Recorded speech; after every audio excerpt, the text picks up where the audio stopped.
ওকে, আজকে আমরা দেখাবো আজকে সারাদিনে কিভাবে কবুতরকে ঘর চিনালাম আর ঘরে কি কি কাজ করছি।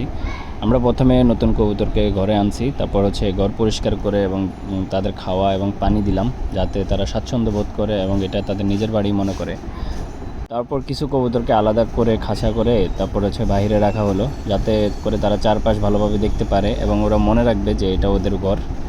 তারপরে আমরা কিছু কবুতরকে পাখার মধ্যে ট্যাপ বেঁধে তারপর বাইরে ছেড়ে দিলাম, যেন ওরা আশেপাশে সব কিছু দেখতে পারে, পরিবেশটা আসলে বুঝতে পারে যে এটাই ওদের আসল বাড়ি এবং ওদের নিরাপদ স্থান এটাই, এবং তারা যেন এই পরিবেশের সাথে মানিয়ে নিতে পারে এবং এই ছাদটা যেন ওদেরই বাড়ি এটা তারা বুঝতে পারে। তারপরে ধীরে ধীরে ওদের ট্যাপগুলো খুলে দিয়ে ঘরের ভিতরে নিয়ে আসলাম, তারপর ওদের পানি দেওয়া হলো, খাওয়া দাওয়ার ব্যবস্থা করা হলো। কবুতরগুলোকে ঘরের ভিতরে অবাধে চলাফেরা করতে দেওয়া হলো। এই সময় তারা খাওয়া দাওয়া করে এবং ঘরের সাথে একে অপরের সাথে পরিচয় হয়।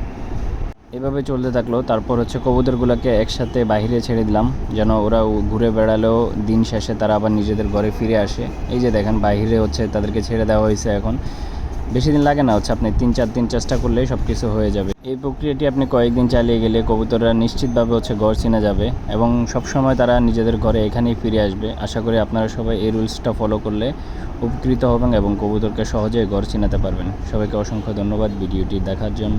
আল্লাহ হাফেজ।